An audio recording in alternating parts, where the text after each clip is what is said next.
On September 11, 2001, nearly 3,000 innocent Americans were intentionally murdered. Over 1,000 soldiers have died and thousands more have been maimed or wounded. We dedicate this video to their memory and to the capture, trial, and punishment of those responsible. Please join us in a prayer or moment of silence in tribute to them. In its final report, the 9/11 Commission ignored the following significant facts and questions that conflict with that report's conclusions. Why did a third skyscraper at the World Trade Center that was not hit inexplicably collapse? Building 7 at the World Trade Center was never hit by an airplane and had no significant fire. It was 47 stories high. It was constructed of steel. Yet at 5:30 p.m. it fell perfectly straight down into a small pile of rubble, just like a controlled demolition. Why did the Federal Emergency Management Agency lament that the specifics of the fires in World Trade Center 7 and how they caused the building to collapse remain unknown? Larry Silverstein, the leaseholder of Building 7 who collected insurance of $7 billion, is on tape saying he ordered the New York Fire Department to pull it, to destroy the building with explosives.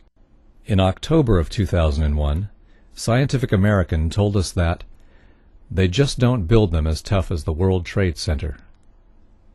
Considering that Meridian Plaza in Philadelphia burned fiercely for 19 hours yet never collapsed, how could the South Tower at the World Trade Center fall after burning less than 1 hour?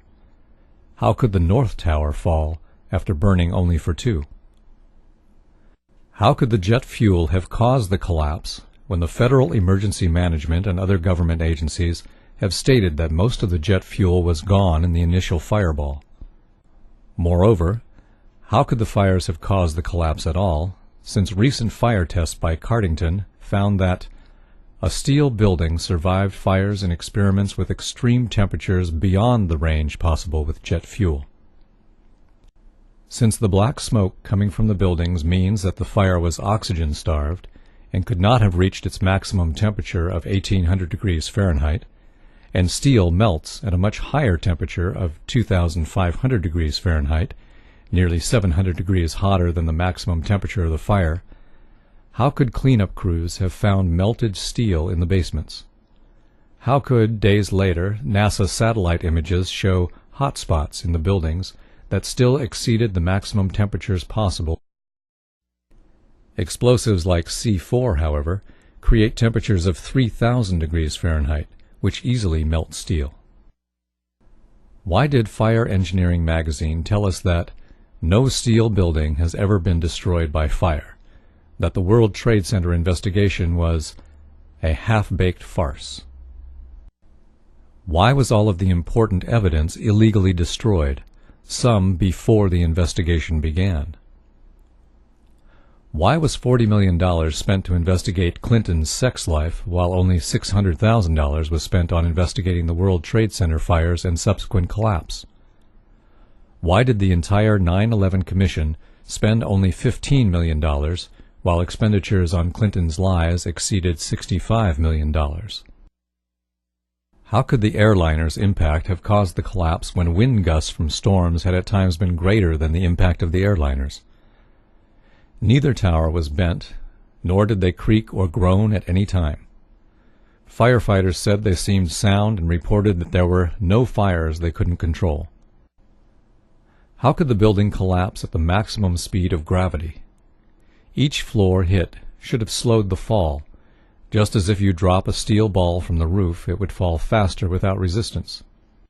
This couldn't have happened without explosives placed inside the structure. How could the concrete encased in a steel-framed pan with 2 layers of carpet over it, riveted inside columns of steel beams, welded together in a network with steel bands, be pulverized?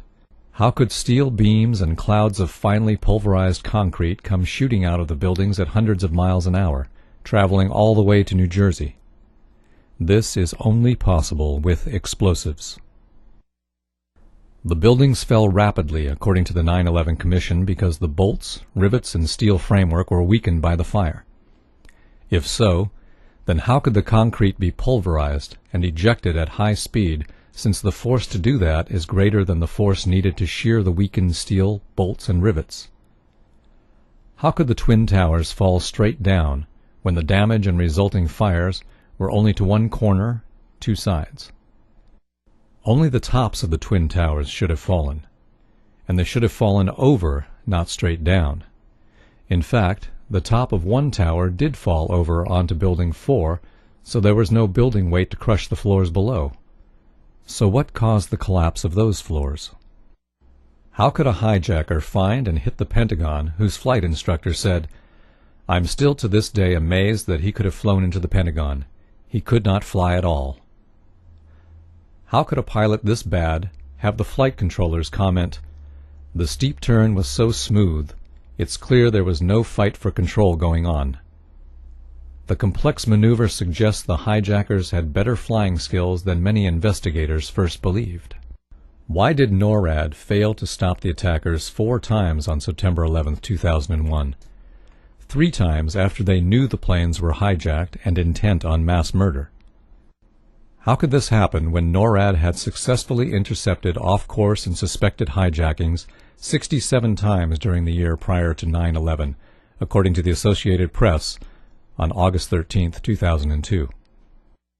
Why did Condoleezza Rice lie that the U.S. had no idea that terrorists would use hijacked airliners when Richard Cheney was commanding war games on 9/11, chasing phantom hijacked aircraft? Why were our Air Force planes diverted from intercepting the real hijacked airplanes? Isn't it too much of a coincidence that the 4 hijacked aircraft had only 20% of their seats filled, while all other transcontinental flights that day had 70 to 90% of their seats occupied?